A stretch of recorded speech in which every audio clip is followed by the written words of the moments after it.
Meus irmãos, minhas irmãs, que a graça e que a paz do nosso Senhor Jesus seja com cada um de vocês, queridos, nessa noite. O que é um verdadeiro pastorado, irmãos? E com isso eu quero perguntar assim, no âmago, se a gente for no centro da atividade pastoral, o que é que a constitui? O que alguém precisa para que seja considerado um pastor, assim, no sentido pleno da palavra? Porque todas essas questões são fundamentais. E se você estava aqui na semana passada, ou se você ouviu, se bem que você não pode ter ouvido porque eu coloquei hoje, né? A não ser que você tenha hoje ouvido o que a gente falou na semana passada, esse é um assunto que a gente está tangenciando. Paulo está falando sobre a prática ministerial. Essas questões são fundamentais e ele vai continuar abordando cada uma delas. Esse é um assunto que a gente vai terminar hoje. Pastor, sua igreja, sofrimento e como é que essas coisas todas conversam umas com as outras. A gente está em Colossenses, no capítulo 2, a gente começa hoje no versículo 1. Colossenses capítulo 2, verso 1. E aí, irmãos, eu sei que as cartas de Paulo, inclusive durante a minha pesquisa, eu me deparei com, você vê, né, o próprio Nicodemos falando que a estrutura gramatical de Paulo é um pouco complexa às vezes. Então, às vezes a gente fica um pouco perdido no texto. Óbvio, a gente vai passar muito tempo aqui falando sobre ele, mas eu queria chamar a sua atenção assim, com mais cuidado. Vamos ler esse texto, são só os primeiros 5 versículos. Tenta acompanhar com calma o que ele está dizendo, porque eu acho que de alguma forma isso já vai desanuviando algumas coisas, vai tornando claro esse céu para nós, para a gente entender o que ele vai falar. 2, versículo 1. Então, devagar. Eu quero que saibam quão grande tem sido a nossa luta por vocês, pelos que moram em Laodiceia e por muitos outros que não me viram face a face. Faço isso para que o coração deles seja consolado e para que eles, vinculados em amor, tenham toda a riqueza da plena convicção do entendimento, para conhecimento do mistério de Deus, que é Cristo, em quem estão ocultos todos os tesouros da sabedoria e do conhecimento. Digo isso a vocês para que ninguém os engane com argumentos falaciosos, porque, embora ausente em pessoa, em espírito eu estou com vocês, alegrando-me e verificando a boa ordem de vocês e a firmeza da fé que têm em Cristo. Nós te agradecemos mais uma vez, Pai, pelo dom da vida. Agradecemos porque o Senhor nos tem preservado. Nós estamos com saúde, Senhor, podemos vir aqui hoje. Obrigado porque o Senhor nos congrega, nos reúne. E obrigado também pela liberdade que a gente tem de ler a Tua palavra e falar sobre ela, Senhor. Nessa noite tão singela, entre famílias, Senhor, que é o que nós somos aqui, nesse ato tão simples, que o Senhor nos encontre e fale conosco, mude o nosso coração, que o Teu Santo Espírito nos encha do Senhor, Pai, porque a gente precisa da Tua palavra, precisa da Tua vida em nós. Então faz isso, porque a gente precisa demais do Senhor. Sê conosco, é o que te pedimos no Teu nome. Amém. Irmãos, Paulo aqui está seguindo o mesmo fluxo de pensamento do capítulo anterior. E aí é óbvio, a carta, irmão, ela é fluida, ela não é quebrada. A despeito de vários assuntos serem tratados, todos eles estão seguindo um fio condutor. Então, antes, claro, aqui a gente tem capítulo 2, versículo 1, mas você já cansou de me ouvir dizer que essas divisões são feitas a posteriori, né? A carta ela é uma só. Então, Paulo estava falando sobre os sofrimentos. Paulo estava dizendo, gente, eu estou sofrendo e eu me alegro nos sofrimentos, porque de alguma forma ele tem sido edificação para vocês. Esse foi o assunto anterior. Então, um pastor que escreve da cadeia para uma igreja, ele está dizendo, de alguma forma os meus sofrimentos abençoam vocês. Algo de bom pode sair disso. Então, ou seja, o pastor como aquele que está passando por uma série de dificuldades e tem então ferramentas para abençoar o seu povo. Então, é curioso como esse segundo capítulo, ele começa com a mesma ideia, só que ela vai ser extrapolada. Aquilo que Paulo estava defendendo no finalzinho do capítulo 1, ele vai continuar no capítulo 2 agora expandido. E o início, pelo menos para mim, é muito instrutivo, irmãos. Porque Paulo diz uma coisa muito importante, que é o comecinho do versículo 1 do capítulo 2. Ele diz, eu quero que vocês saibam. E que coisa, não, irmãos? Ele escreve uma carta dizendo, gente, eu quero que vocês saibam. Então, existe uma informação, ou então um conjunto de informações que, sem que haja um empenho, ninguém vai saber. Certo? É algo que pode passar desapercebido se não for tratado diretamente. É alguma coisa que é fácil ignorar. E é sobre isso que Paulo vai falar. Ele está dizendo, tem uma coisa que vocês não sabem. Se eu não falar, vocês nunca vão saber. Portanto, ele vai tratar sobre ela. E aí, o que ele quer que os irmãos saibam, é a continuação, ele diz, eu quero que vocês saibam quão grande tem sido a nossa luta por vocês. Então, no capítulo anterior, sofrimento. Nesse capítulo agora, luta. E aí, como você não fala grego, você não tem como saber. Mas o verbo aqui, ele... E nem eu falo grego, tá, irmãos? É porque eu tenho ferramenta em casa, eu dou uma olhada lá e digo. Mas o verbo é muito mais forte do que, assim, superficialmente a gente pode entender. A palavra grega que está aqui, traduzida como luta, tem a ver com agonia, irmãos. O verbo agon. É quase como se Paulo estivesse dizendo, eu agonizo por vocês. Só que o problema é que agonizo em português tem a noção de estar perto da morte, né? Não é isso que ele está falando. Mas o que ele está dizendo é, irmãos, a minha prática ministerial envolve agonia, envolve luta, envolve tensão. E tudo isso acontece por vocês. Então percebam, irmãos, como a questão é mais profunda. Ela é mais complicada, ela é mais imbricada do que parece. Ser pastor, irmãos, é difícil, pelo menos da perspectiva de Paulo. É complexo e envolve um forte empenho, irmãos. Todo pastor que é bom pastor se esforça e se esforça muito. Essa é a noção de Paulo. E o termo aqui vem do campo do esporte, né? Agonia, agon, no grego, deriva de um esporte que é luta corporal, irmãos. Luta mesmo, tá? Tipo boxe. Só que tem um detalhe, né? Não tinha luva. Então é soco, trocação. Curioso, né? Essa é a metáfora que Paulo está ouvindo. Eu estou lutando por vocês. Ele está dizendo que a sua vida pastoral é como se fosse uma batalha árdua, uma luta em que se bate, mas também se apanha. Curioso, né? A pergunta que me salta é, por que, irmãos?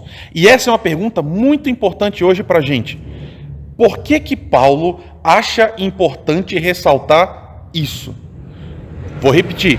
Paulo está dizendo, gente, eu quero que vocês saibam.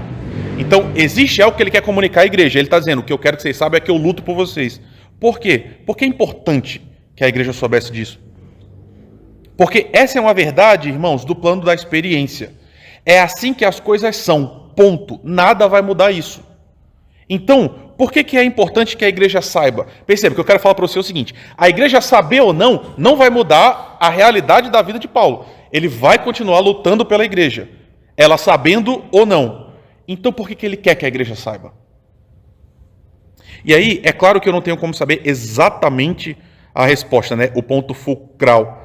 Mas eu penso que existem algumas coisas importantes que a gente pode aprender aqui. A primeira delas, irmãos, queridos, realmente dá trabalho, irmãos. Ser pastor é uma tarefa custosa demais mesmo. E aí, irmãos, num certo sentido, todo mundo fala que a sua profissão dá trabalho demais. Todo mundo. E existe uma certa verdade nisso tudo, né? Mas esse labor ministerial, irmãos, é uma tarefa que exaure a gente. A gente realmente fica esgotado, exausto mesmo. Porque é uma luta que se dá em avanços que são conquistados à força mesmo, irmãos. Para que a gente avance como igreja, para que um pastor avance junto com o seu rebanho, é preciso luta mesmo, irmãos, é a força. E aqui, eu quero corrigir uma possível má compreensão. Eu não estou dizendo que é o empenho dos pastores que causa o resultado, como causa e efeito. É claro que não. A ação última é do Senhor. Sempre que há crescimento, sempre que a gente avança, quem está fazendo é Deus. A obra é dele, é ele quem convence, é ele quem transforma. Mas a ação do Espírito Santo na sua vida se dá a partir de uma batalha incessante de pastores que realmente se lançam essa tarefa. Porque, queridos, os avanços que a gente tem na fé, no cuidado com a igreja, realmente precisam ser conquistados. O que eu quero dizer? Eu pensei muito nisso. Irmãos, uma coisa é a gente ensinar culinária. E pense bem, aprender uma receita é algo relativamente simples, irmãos. Como é que a gente faz um prato? A gente tem um conjunto de ingredientes, no meio a gente tem alguns processos, e se a gente fizer tudo com precisão, a gente vai ter um resultado. Isso é uma grande simplificação, tá? Tem gente aqui que cozinha muito bem, que vai dizer para mim, é muito mais complexo do que isso. Eu sei. Mas não é assim que funciona com a igreja, irmãos. Não é assim que funciona com o reino de Deus. No começo, a gente pensa que é, pelo menos eu imagino, mas não é. Deixa eu te falar o que eu estou querendo dizer. Irmãos, quando eu fui para o seminário, quando eu me tornei pastor, e especialmente quando eu estava pronto para sair do seminário, no 4º ano, que a gente está assim, às portas para ir para a igreja, para de fato ser pastor, para mim, ministério tinha a ver com clareza. O que eu precisava fazer?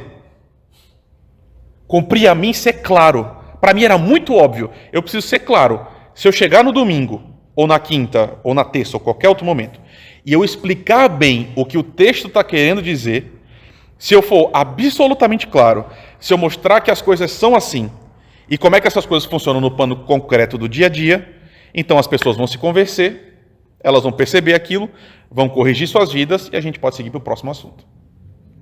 Irmãos, eu realmente acreditava que era assim. Como uma receita. A gente recombina os elementos, e o resultado vai sair, e a gente pode virar a página aí para o outro. Então, se alguém está brigando, basta que a gente mostre a importância do perdão, do recomeço, da reabilitação. Se alguém, por exemplo, está lutando contra pecados sexuais, basta que a gente mostre a importância da pureza, da castidade, o que Jesus pediu. Se alguém está tendo problemas com ofertas, por exemplo, basta mostrar que Jesus nos chama a generosidade, por exemplo. Tudo simples, basta que a gente entenda para a gente seguir em frente. Ou seja, clareza. Mas a gente não funciona assim, irmãos. A gente definitivamente não funciona assim. E aí, para quem é pai e para quem é mãe aqui, eu nem preciso te explicar isso, não é? Para que o seu filho... E aí nem precisa ser pai ou mãe, tá? Se você é, em algum nível, tutor de qualquer outro ser humano, quantas vezes você precisa explicar uma coisa para um ser humano para que ele, de fato, comece a reproduzir aquele comportamento? Ô, irmãos, meus pais merecem um lugar especial no céu, vocês não têm noção, não. Eu não sei quantas vezes o meu pai e a minha mãe me falavam a exata mesma coisa, exatamente... Perceba, não é uma questão de clareza, é isso que eu estou falando. Eles eram suficientemente claros. E eu acho que até hoje tem muitas coisas que eles falavam que eu ainda não estou fazendo, irmãos, que eu devia fazer. A nossa jornada de fé, esse nosso caminho para a santidade, envolve, irmãos, uma vida inteira, é isso que eu estou falando. Não resolve uma vez só. Porque aprender a andar de bicicleta é algo que a gente faz uma vez só.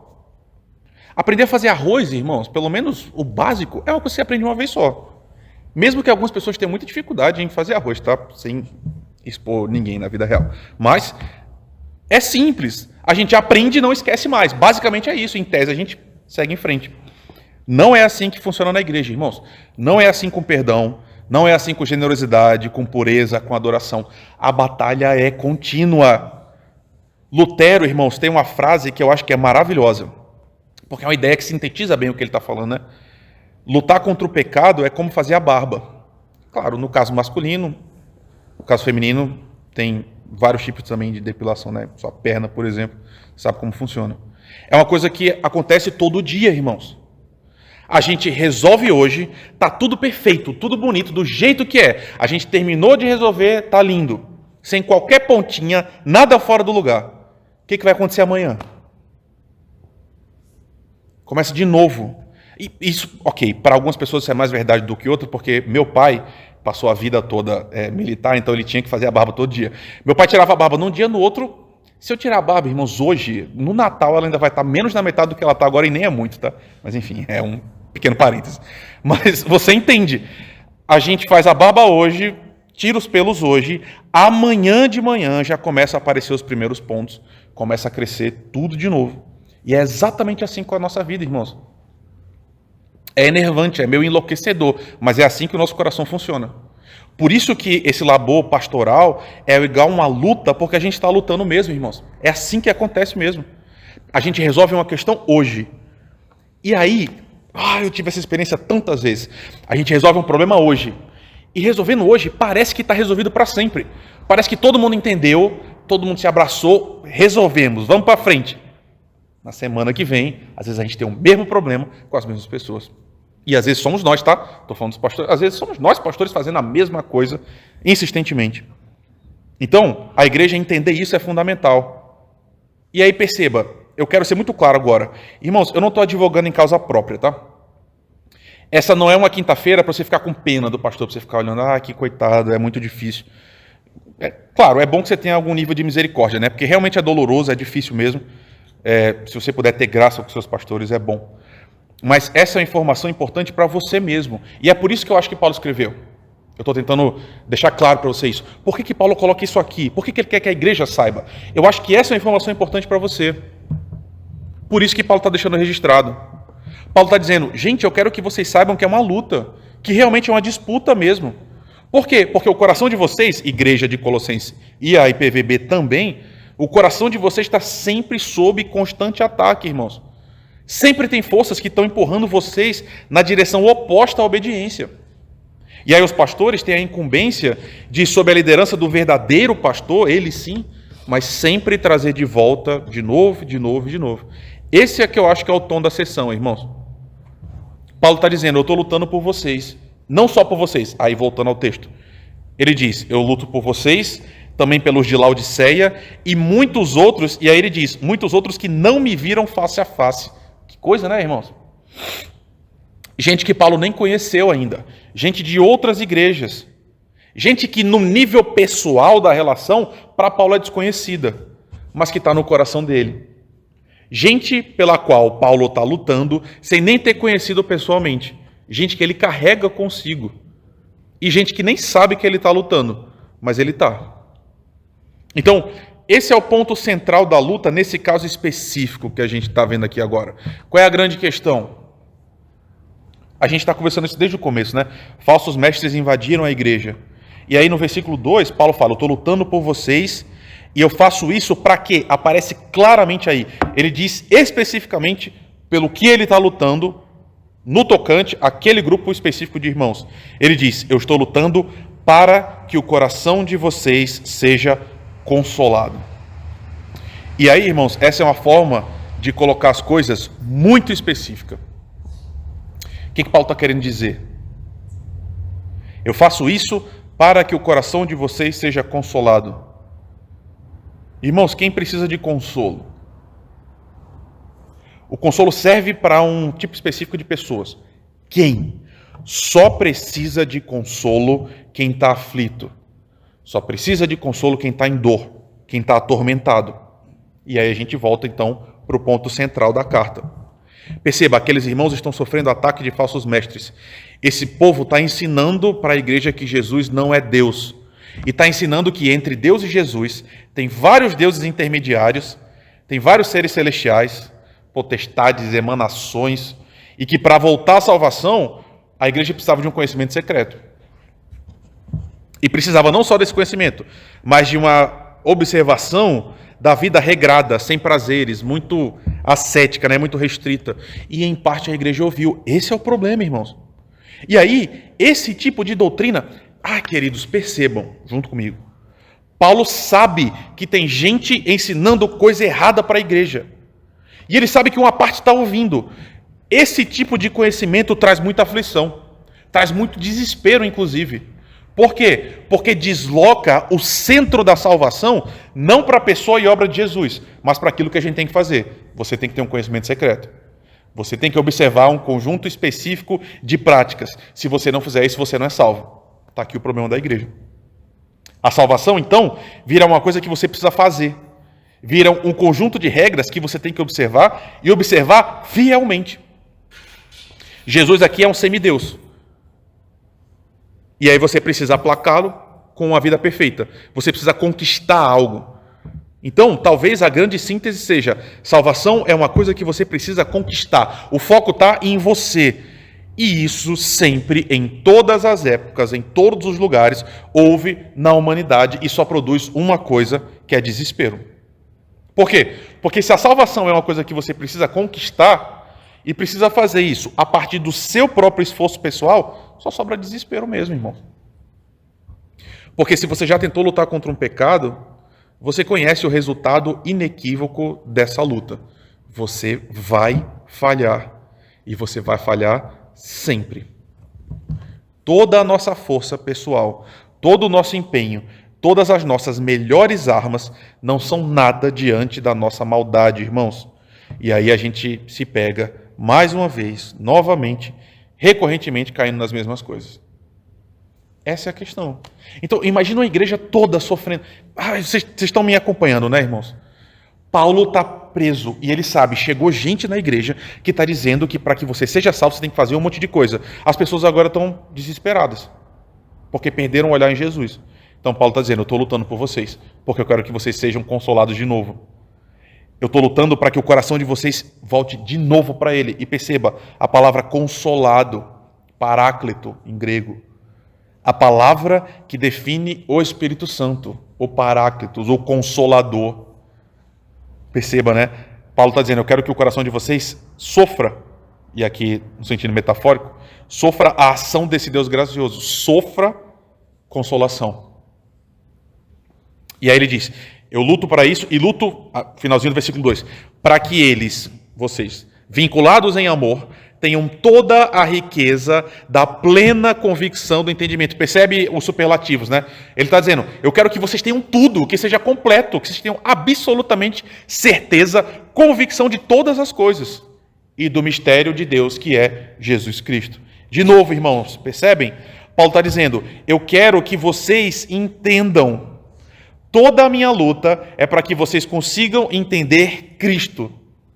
Entender o Senhor. Porque se você entender o Senhor, isso te consola. Irmãos, essa é uma mensagem poderosa. Conhecer Jesus Cristo consola, porque conhecer Jesus é conhecer o próprio amor. Não tem outra forma de ser consolado, irmãos. Não tem. E aí você sabe como é que a gente tenta se consolar, né? Sem Jesus a gente tenta se consolar de várias formas diferentes. As mais famosas, sexo, dinheiro, drogas. Pensa isso, né, irmão? Quem que gosta de crack? Que coisa. Por que uma pessoa está fumando pedra, perdendo tudo agora na rua? É um desespero, irmão. Todo mundo sabe disso. É um desespero na alma profundo. É um tipo de consolo que não vem nunca. E aí você usa, você tem 5 minutos em 1000 aspas paz, e depois volta tudo de novo. Essa é a questão. Esse é o consolo que todo mundo precisa. Está aqui Paulo dizendo, eu estou lutando para vocês, para que vocês sejam consolados. Não é possível ser consolado de nenhuma outra forma, porque o nosso problema central fica sempre inalterado. A não ser que o nosso problema, o meu e o seu, se dissolva no conhecimento pessoal de Jesus, o nosso Salvador bondoso, a gente nunca vai ter consolo, irmãos. Aqui um parêntese, tá? Eu estava hoje com Laís, a gente estava indo almoçar em casa, estava terminando de cozinhar. E aí eu deixei um vídeo, irmãos, que loucura. Eu estava vendo... Eu nem devia ter falado isso, mas agora já foi. Eu estava vendo um vídeo de um jovem que fez uma campanha de 365 dias para casar. E aí, no segundo mês, ele marcou a data do casamento, pagou tudo e falou, Deus vai me dar uma esposa, e aí entrou nessa loucura aí, Deus me deu e vai me dar. E aí ele passou o ano todo orando, e no final apareceu uma cidadã lá, em 10 dias eles casaram. Por que eu estou dizendo isso? Irmãos, quando a gente não conhece Jesus... E aí eu estou falando que o menino não conhece, né? Mas enfim. Talvez ele conheça, mas precisa conhecer melhor. Esse tipo de coisa vira desespero, entende? Porque, ok, eu imagino que aqui ninguém está com muitos problemas com drogas, sexo e rock and roll. Mas talvez você tenha outro tipo de problema. Talvez o seu filho voltar para a fé seja uma coisa que move o seu coração completamente. Às vezes querer um companheiro também, às vezes uma carreira, um trabalho. Tudo isso vai mobilizando a gente e vai desesperando a gente. O que Paulo está dizendo é, eu luto diariamente, sempre, sem parar, para que vocês entendam. Vocês precisam entender. E aí a forma que ele coloca, que ele articula é, não existe um conhecimento secreto. Não tem nada desse negócio de pleroma, de gnoses que os falsos mestres falavam. Tudo isso é loucura. Ele está dizendo, versículo 3, em Jesus Cristo estão ocultos todos os tesouros da sabedoria e do conhecimento. Sabedoria e conhecimento, sofia e gnosis, filosofia e conhecimento. As palavras que eles usavam, os falsos mestres. Ele está dizendo, gente, está tudo isso em Jesus. Não tem nada encoberto, está tudo absolutamente às claras. Jesus Cristo é a expressão máxima do Deus eterno e revela a qualquer um toda a sua verdade, toda a gnosis, todo o conhecimento. Essa é a luta de Paulo. E aí, olha como o argumento todo fecha. Olha como Paulo é um cara brilhante. Versículo 4. Eu digo isso a vocês para que ninguém os engane com argumentos falaciosos. Perceba, irmãos. Percebe a preocupação de Paulo? Essa é a questão. Tinha gente enganando a igreja com esses argumentos circulares. E, meus irmãos, eu repito, esse tipo de gente é eloquente, irmãos. Porque talvez a sua imagem mental de falso mestre é um cara que sai quase de um filme, ou então para quem estava aqui na igreja evangélica há uns 20 anos atrás, lembra do Jardim do Inimigo, que Satanás entra todo fantasiado assim, e aí você fala, esse é o vilão. Às vezes a gente pensa que é assim, falso mestre chega assim, com cara de falso mestre. Irmãos, essa gente é eloquente. Essa gente tem armas satânicas, mas que são poderosas. E nesse caso aqui, concreto, é um discurso muito sedutor. É um discurso que internamente tem uma lógica que atrai, mas que é pura baboseira, irmãos, pura mentira. Só que, mesmo não sendo verdade, isso produz um sofrimento imenso na igreja. Porque afasta a igreja do consolo. Então vocês percebem o problema? Percebem por que Paulo é tão categórico? Percebem por que essa carta é tão importante? O último versículo, e com ele a gente termina hoje, ele está dizendo: embora ausente em pessoa, em espírito eu estou com vocês, alegrando-me e verificando a boa ordem e a firmeza da fé que vocês têm em Cristo. Eu estou sempre tentando entender se vocês estão firmes. É isso que ele está dizendo. Eu estou sempre tentando identificar se vocês estão de pé, se vocês estão guardados, se vocês estão protegidos no Senhor, na sua pessoa, tal como Ele é. Irmãos, esse é o papel do pastor. E é por isso que dá tanto trabalho. Sabe, irmãos, pregar em sequência, como a gente faz aqui, tem várias vantagens, dentre as quais a gente não escolhe o próximo capítulo. A gente vai seguindo tudo. Porque percebam, vocês sabem que por mim, e vocês sabem disso, por mim a gente estaria estudando o Êxodo, tá? Vocês sabem, eu tentei, mas enfim, eu fui vencido, né? Olga, exatamente, venceram a gente, mas... Exatamente. Irmãos, eu amo narrativas, eu amo o Antigo Testamento, porque eu acho que a gente enfoca bastante o Novo, e isso é bom, claro, mas eu acho que a gente às vezes deixa o Antigo de volta, de lado assim, né? E eu acho que a gente precisa trazê-lo de volta. Então, a gente está nesse texto por escolha de vocês. E Paulo tratou dele. Tudo isso eu estou falando porque é a mesma forma de me desculpar. Porque parece que eu estou falando de mim, né? Parece que aqui é uma grande terapia que eu estou abrindo o coração e falando, você pastor, é muito difícil, vocês estão aí 1 hora de refez escutando eu desabafar. Mas eu espero que você confie que não é isso. Irmãos, essa luta que Paulo está falando, eu sinto ela também. Essa agonia de Paulo é minha agonia também. Eu também compartilho isso. Porque percebam, irmãos, que desespero. O meu papel aqui não é entreter você. O meu papel não é deixar você o mais feliz possível para que na próxima semana você volte e traga um amigo seu. Quem faz isso são os lobos, que Jesus profetizou 2000 anos atrás. Eles sim, eles querem se alimentar das ovelhas e não alimentar as ovelhas. O meu papel aqui é outro. Eu estou preocupado com sua alma, meu irmão. Mesmo, minha irmã. Estou preocupado com seu coração, com sua mente. E a agonia de Paulo é a mesma agonia minha. O que me tira o sono, e isso aqui é meio literal, tá? Irmãos, olha, tudo bem que às vezes passa do ponto, mas eu não esqueço algumas pessoas, irmãos. Eu acho que eu fiz referência para vocês há 3 semanas atrás, um mês. Eu estava lidando com um caso de tentativa de suicídio. Lembra que eu falei isso para vocês? Eu fui lá até o local, o menino tinha tacado fogo dentro do carro, com ele dentro, óbvio, e tudo fechado, enfim. Ele rejeitou a ajuda, certo? Claro, na hora ele aceitou, foi embora, mas a gente quis acompanhá-lo e ele não quis. Irmãos, eu não conhecia, eu não sei quem é. Foi o primeiro contato que eu tive, foi naquele momento. Bastava eu nunca mais pensar nele. Você entende o que eu estou falando? Beleza, ele não quis, lava a mão e vou em frente. Eu não consigo esquecer.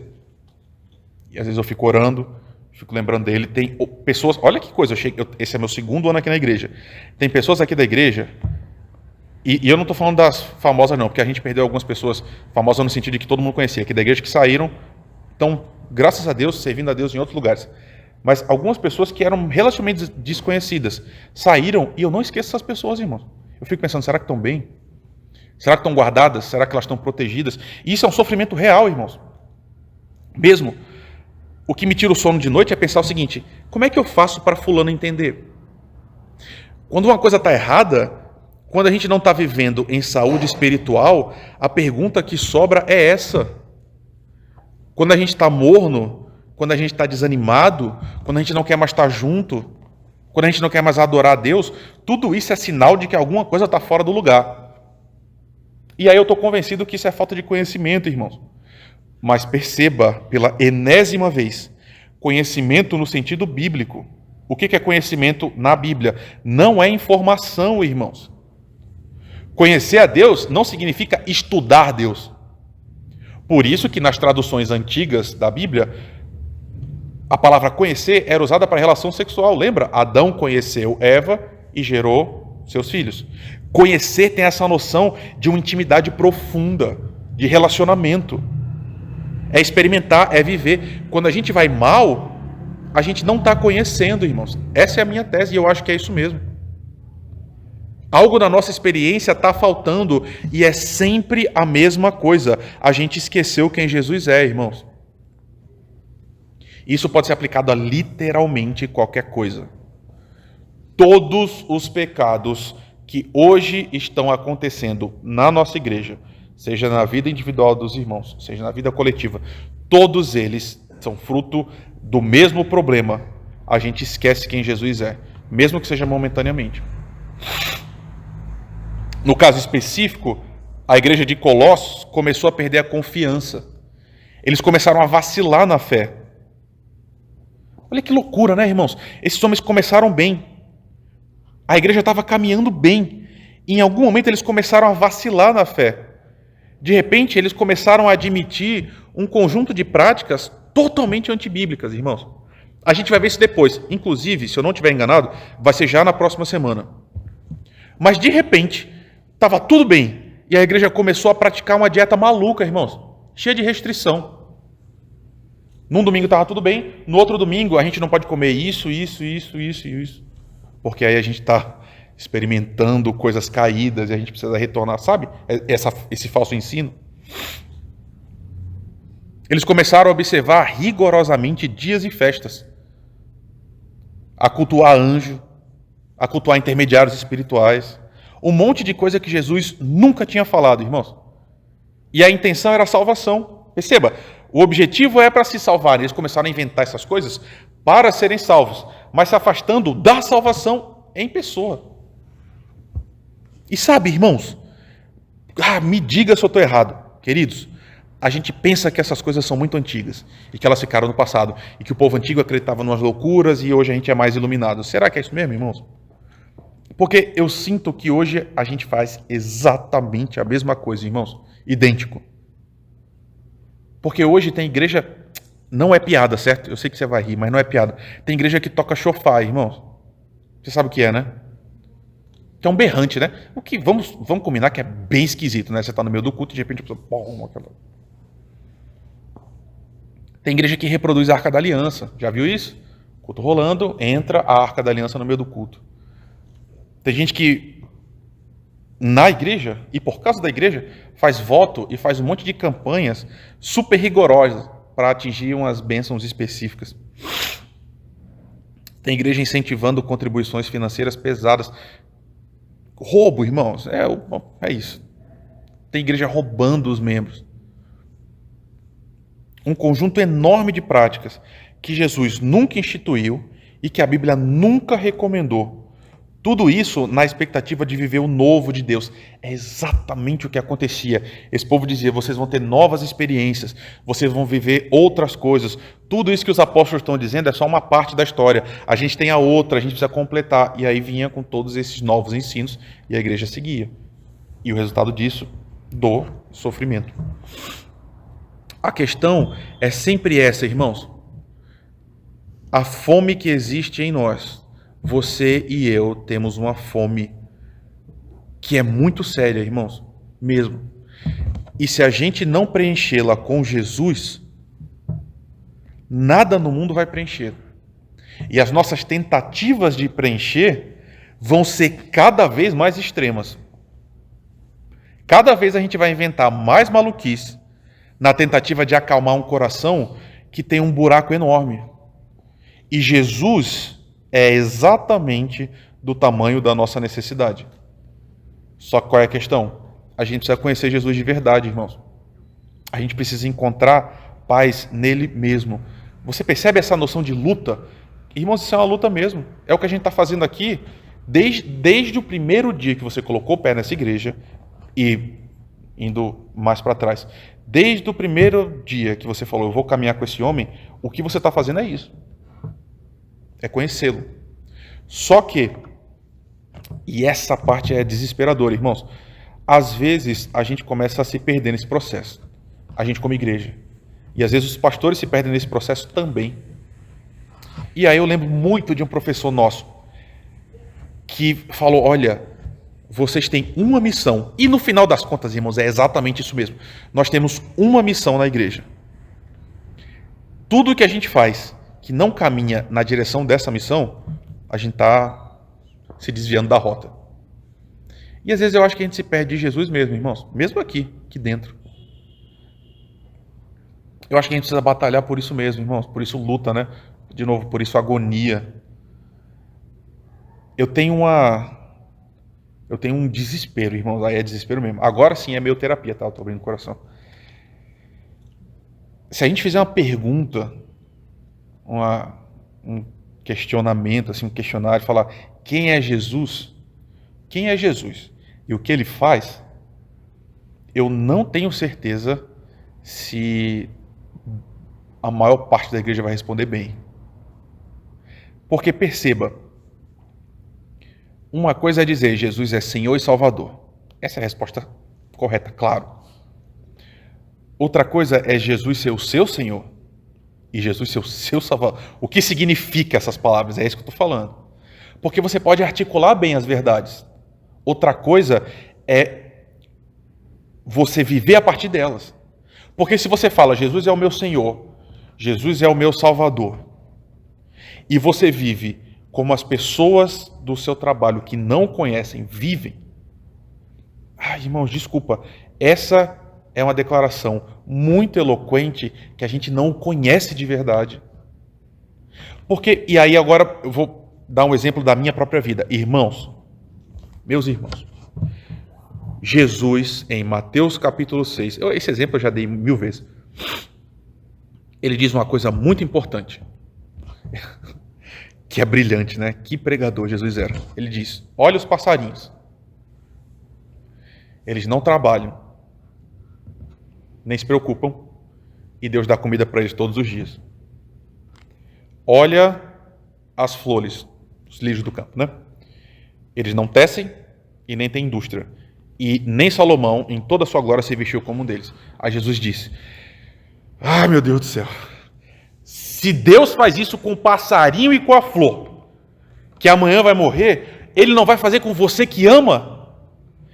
Qual é a conclusão? Não se preocupe. É isso. Não é simples. Aí eu fico na minha casa às 10h30 da noite de uma terça-feira pensando, e se a Previdência quebrar, meu Deus? O que vai acontecer se a dívida do Brasil ficar com mais de 90% do PIB e aí o Estado entrar em colapso? Percebe?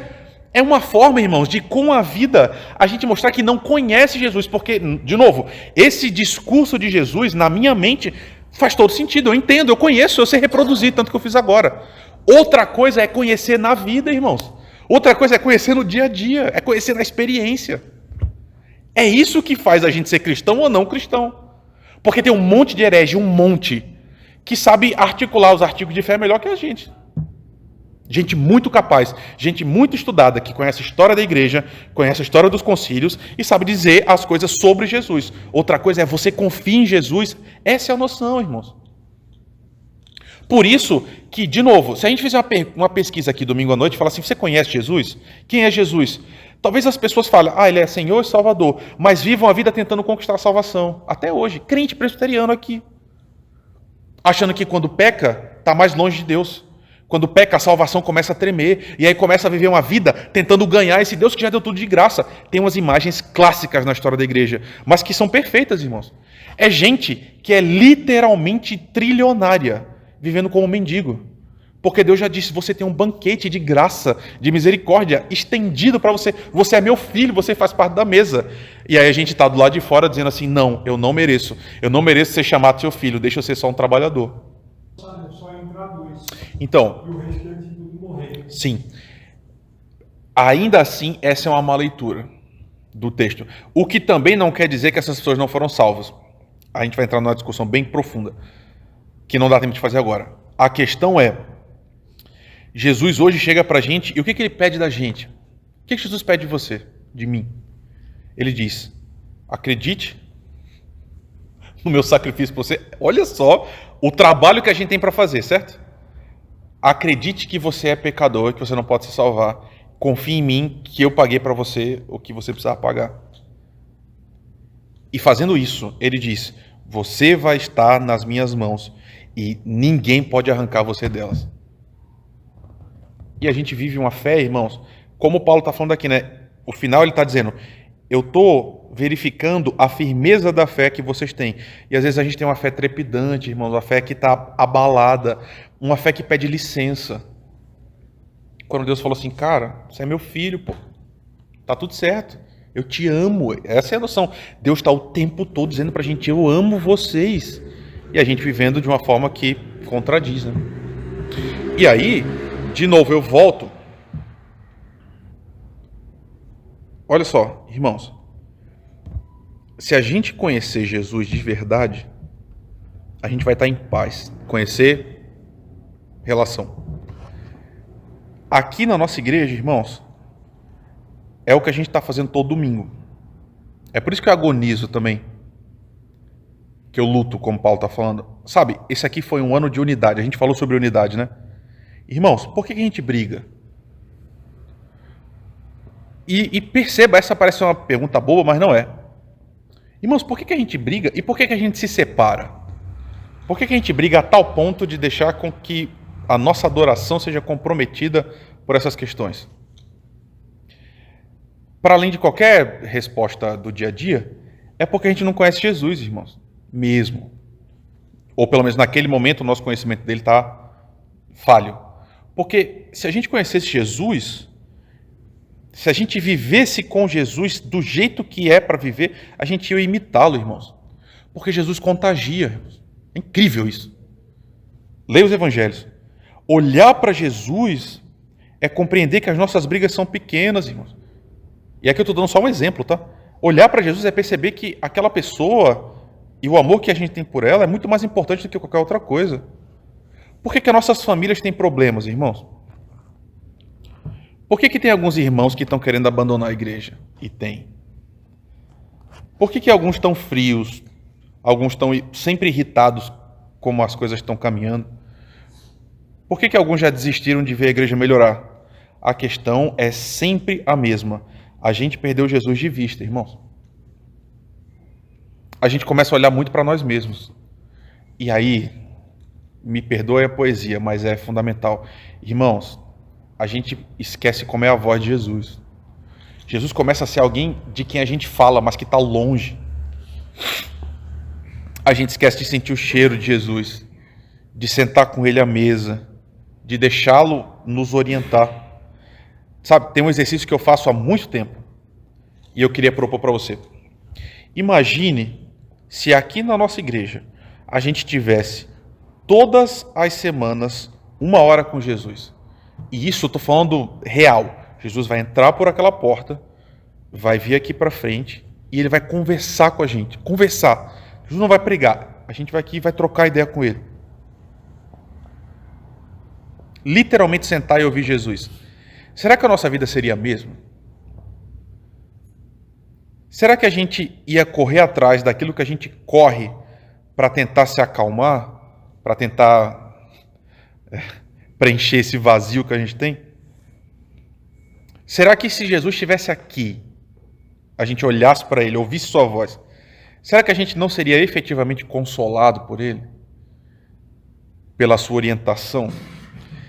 E aí, se alguma coisa mudaria porque Jesus estaria aqui fisicamente, isso mostra que a gente também não está entendendo uma coisa muito real, né? Porque tudo isso já está disponível para a gente. Jesus está aqui agora, irmãos, agora, nesse momento. Jesus está aqui com a gente. Você entende, né? O mesmo Jesus que pegou na mão de Pedro quando ele afundou e puxou, ele está aqui agora, nesse momento, nessa hora, aqui ó, 8h53, ele está aqui com a gente agora. E para além disso, ele habita em nós e o seu Espírito está aqui com a gente também agora. Hoje à noite a gente ouviu Jesus, porque a gente leu a palavra. Então, irmãos, essa é a luta. É por isso que eu agonizo também, porque eu quero ver Jesus em você e eu quero ver Jesus em mim também, irmãos. A gente precisa conhecer Jesus mesmo. Essa é uma batalha terrível que pode paralisar a gente, porque a gente está muito distante e a gente vai desanimando. Mas hoje eu sei que Jesus está aqui de novo, e aí, no outro sentido, ele relembra que é possível seguir essa jornada, irmãos. Sua palavra segue nos reorientando, nos levando em frente, nos moldando e nos mudando. Sabe, irmãos, eu creio que Jesus te ama profundamente e que ele quer te pastorear. Eu realmente acho que o sonho de Jesus, usando essa terminologia nossa, né? É preencher a fome da sua alma. É te dar descanso, de verdade. Eu fico pensando, irmãos, eu sei que pode ser ofensivo o que eu vou dizer agora, tá? Mas, por favor, entenda, tá? No campo da comunicação. Quando a gente lida com animais, às vezes a gente fica vendo o animal se debatendo, né? Tipo um cachorro ou então um gado também é assim. A gente precisa que ele tenha um comportamento, ele precisa se acalmar. Assim que ele se acalmar, a gente vai dar o que ele precisa. Mas ele precisa antes se acalmar. E às vezes, depende da personalidade, mas o animal fica se batendo, e a gente fica só assistindo, até ele parar. Desculpa te chamar meio de cachorro e gado, tá? Mas eu acho que Jesus faz isso com a gente, irmãos. Jesus fica vendo a gente chorando, a gente se debatendo, olhando e falando assim, meu filho, só se acalma, só calma, fica calmo. Já tá tudo bem, vai dar tudo certo, tá tudo resolvido. Confia em mim, me conhece. Como quem conhece um pai, né? Jesus quer relembrar que você não precisa de mais nada, meu irmão, minha irmã. Tudo já foi feito, tudo foi conquistado. O que foi que ele disse? Está consumado, acabou, irmãos. Está tudo resolvido. E é isso que nos consola. Jesus é o descanso para as nossas almas. Ele te ama, ele está aqui. O convite é para a gente descansar nele novamente, hoje e sempre. Vamos orar? Muito obrigado, Senhor, pela tua palavra. Obrigado porque o Senhor nos alcança. Muito obrigado porque o Senhor nos relembra quem nós somos. E nos perdoa quando a gente esquece, Pai. Quando a gente começa a andar para longe do Senhor, que a gente quer andar com as nossas próprias pernas, pelos nossos próprios caminhos, Senhor. Nos perdoa quando a gente esquece do Senhor. Nos perdoa quando a gente esquece o que o Senhor nos chamou para ser, Pai. Nos ajuda a confiar em Ti. Que o Teu consolo nos alcance nessa noite, Pai. E que nós sejamos uma igreja que realmente conhece Jesus e que vive a partir do Senhor, Pai. Derrama o Teu Espírito em nós. A gente tem vontade de Te viver mais ainda, Senhor. Sê conosco, é o que te pedimos no Teu nome. Amém.